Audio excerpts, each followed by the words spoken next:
an American Cinematheque tribute.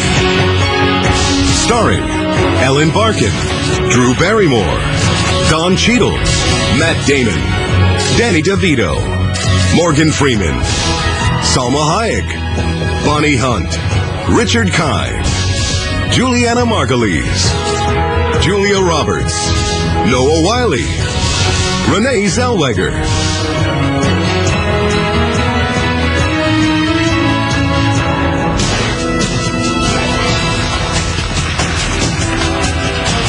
What I'm about to propose to you is both highly lucrative and highly dangerous. Be cool. You be cool.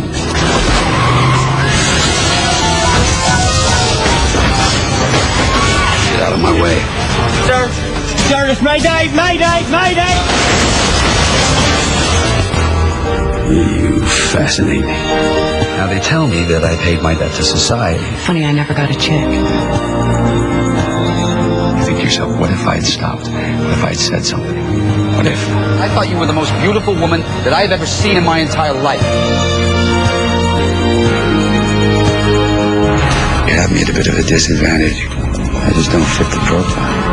You have been invited to participate in this piece, not to approve this piece. The United States of America! People do what is most necessary to them at any given moment. I don't believe that we're predetermined to relive our past. I think that we can choose to do it differently. Let's do our first show about the downfall of television. I do this because the house always wins. Unless, when that perfect hand comes along, you bet big, and then you take the house. You bet!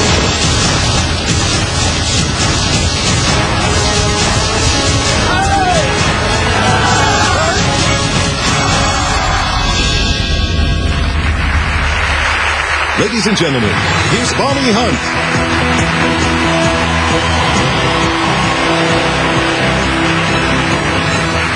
Hi, everybody. Welcome to an American Cinematheque tribute to George Clooney. I put my glasses on because I can't see anything. Oh, my.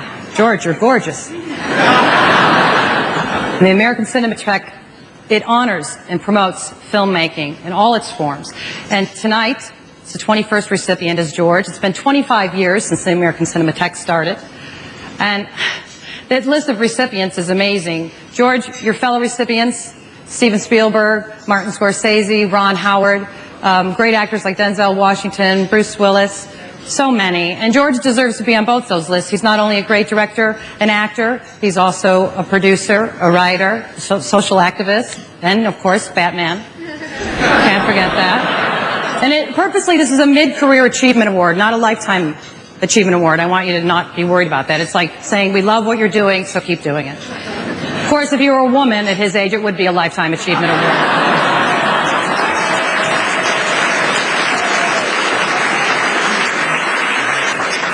But look at you, George. How great is this? Look at this, honey, all because of you. From your genius work in Attack of the Killer Tomatoes earlier in your career, all the way to Good Night and Good Luck.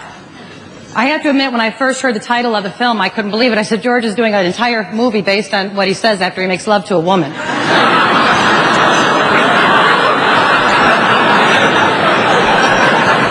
Shocked when I saw it, but still equally entertaining.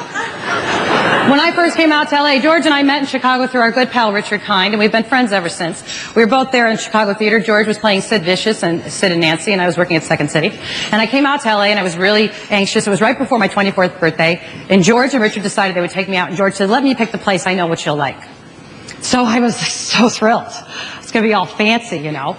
So we get in George's Jeep, and we go over to a restaurant called Pizza Man. And Richard took a picture of us that night. I want you to see how George has always been very stylish. Should we have there?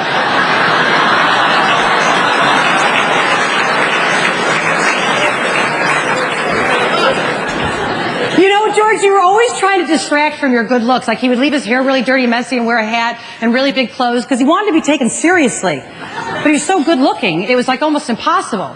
I mean, every time he talked to me, I heard maybe 1 or 2 words over the last 20 years.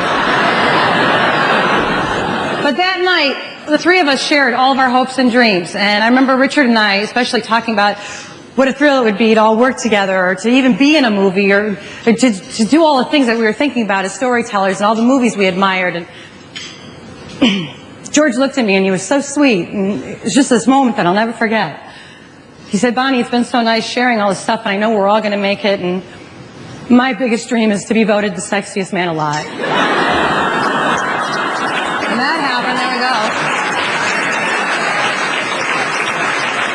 go. So, George, honey, here's to dreams coming true. And here's to all the good work that you're doing and that you will do so that two young people like us at the Pizza Man tonight are inspired.